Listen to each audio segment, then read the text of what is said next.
Spiritual சைக்காலஜியை நம்ம பார்க்க போற இடம் யார் மகள் யார் மகன். கிழவன் கிழவிக்கு இந்த கிழவன் கிழவின்னு சொல்லும் பொழுதே ஒரு சந்தோஷம் இருக்கும். என்னடா இது, நீ தான் தாத்தா பாட்டி மாதிரி உக்காந்து பேசிட்டு இருந்தீங்கன்னா இப்போ கிழவன் கிழவி கதை வேற எடுக்க ஆரம்பிச்சிட்டியா அப்படின்னா, நான் வாழ்க்கையில் இழந்த ஒரு உறவுனா கிழவி தான். என்ன சொல்லுங்க சார், ஒரு குழந்தையோட வளர்ற ஒரு காலம்.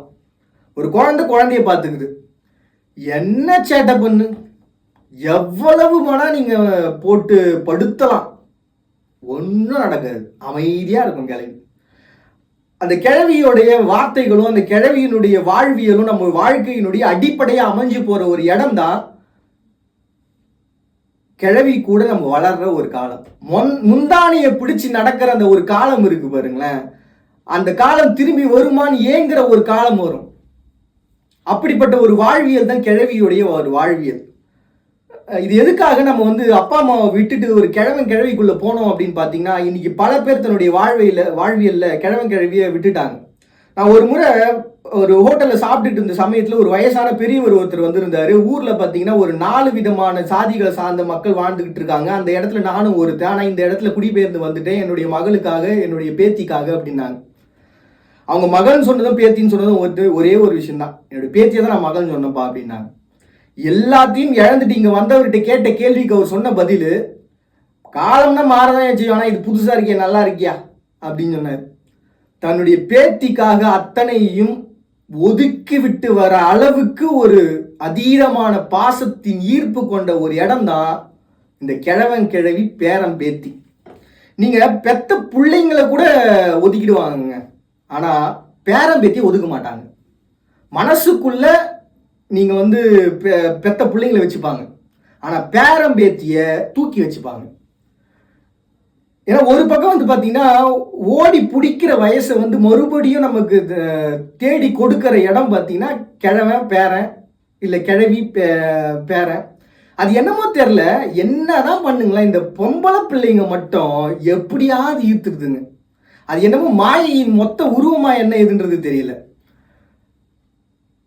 ஒரு பேரை இருந்தா கூட அது எப்படியாவது ஒரு 4 பேர் எங்கேயாவது 4 வீட்டுக்காவது போயிட்டு எங்கேயாவது சோறு தின்ட்டு எப்படியாவது எங்கிட்டாவது விளையாடி எப்படியாவது வந்துடும். ஆனால் அந்த பேத்தி மட்டும் என்னமோ என் காலை மிகிக்கிட்டு என்னோட தோளில் சாஞ்சிக்கிட்டு அப்படியே கிடப்பா, எங்கிட்டே கிடப்பா.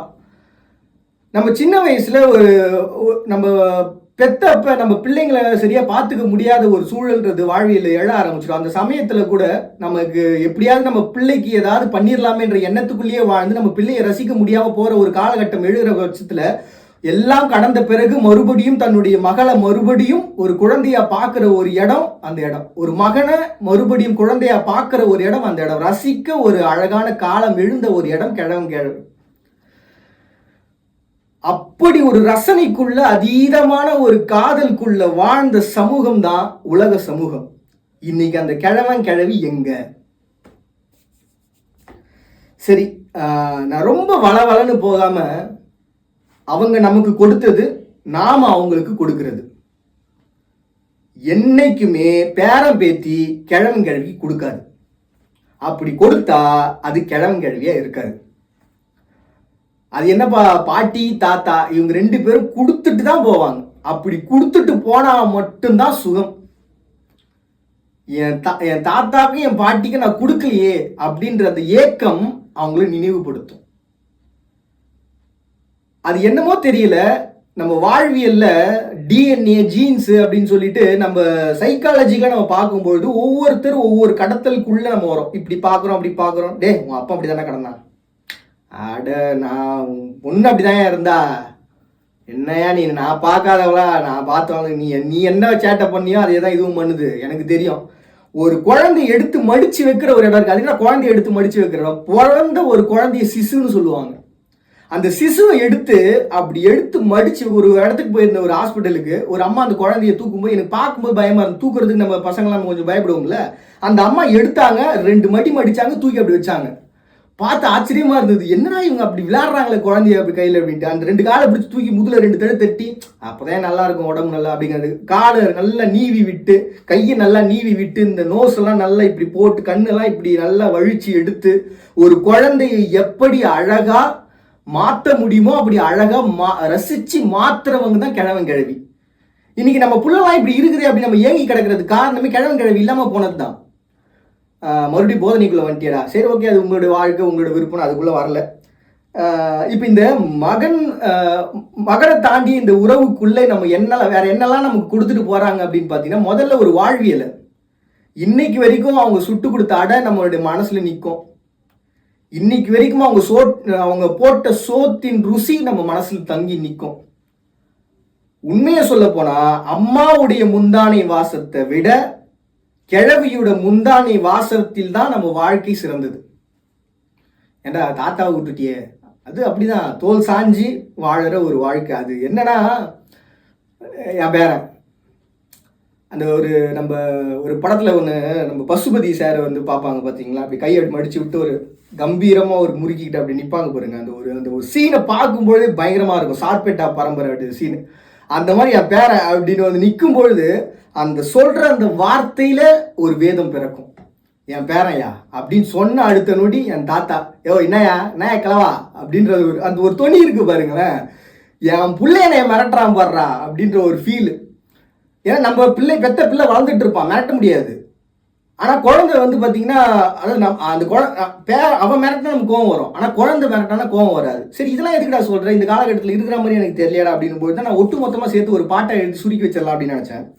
பெத்தவ பால் வாசம் தோற்கும் கிழவி முந்தானை வாசத்தில், பெத்தவ பிரசவ வலி தோற்கும் கிழவி அதட்டும் துணியில், பெத்தவ ஆடம்பரம் தோற்கும் கிழவி பிள்ளைங்க பாசத்தில், குடும்பத்தின் கதை சொல்லும் கிழவி அசைவின் முனுவலில், கிழவி சுருக்கம் சொல்லும் வாழ்ந்த பரம்பரை கதைகளை, வியாதிகள் தோற்கும் சமையல் ருசியில, சுகம் கோத்து பெத்தவங்க சுமையின்னு விட்ட பிறகு தளர்ந்த நாடி தளராத நம்பிக்கை, புலம்பும் சிந்தனை பிறழாத பாசம், பேர பிள்ளைங்க சிந்தனையினுடைய இதய துடிப்பு.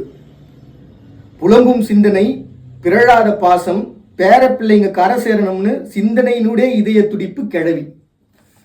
பெத்தவ கூட விட்டு போயிடுவா சார், துடிப்பு இருக்கிறவரை நான் காப்பாற்றுண்டா. நாடி தளர்ந்துரும், ஆடி அசைஞ்சு போகும். அந்த மூட்டையை தூக்கிக்கிட்டு அந்த வயிற்றுல ஆடுதா இல்லை அந்த காத்துல ஆடுதா இல்லை கால ஆடுதான்னு தெரியாது. நம்மளா போயிட்டு ஒரு நான் மறுபடியும் அந்த விவசாயத்துக்குள்ளேயே வர கொஞ்சம் இயற்கையை பற்றியும் பேசுவோம்ல, அதனால கொஞ்சம் உள்ள டச்சாவது எடுத்துகிட்டு போவோம், கொஞ்சம் ஞாபகமாக படுத்துவோம். அந்த நாற்று நடும்பொழுது பார்த்தீங்கன்னா வயசானவங்க கொஞ்சம் கொஞ்சமாக எடுத்து பொறுமையாக எடுத்து வச்சுட்டே வருவாங்க. நாம என்ன பண்ணுவோம், வேகமாக எடுத்து போய் கடக்கடக்குன்னு இவ்வளோதானே டக்குன்னு வச்சுட்டே வருவோம். வச்சுட்டு ஒரு இடத்த முடிச்சுட்டு கொஞ்சம் அப்படி வெளில போயிட்டு வருவோம். இவங்க பொறுமையாக பண்ணிக்கிட்டே வருவாங்க. இவங்க செஞ்ச வேலையை தான் இவங்களும் செஞ்சுருப்பாங்க. முதுகு வலி இருக்காது, உடல் வலி இருக்காது, நிம்மதியான நித்திரை இருக்கும். இவங்க என்னன்னா வேகமாக வேலையை செஞ்சுவிட்டு நம்ம முதுகு வலிக்குது, கை வலிக்குது, கால் வலிக்குது, நாளைக்கு வரல அப்படின்ற எண்ணத்துக்குள்ள வருவோம்.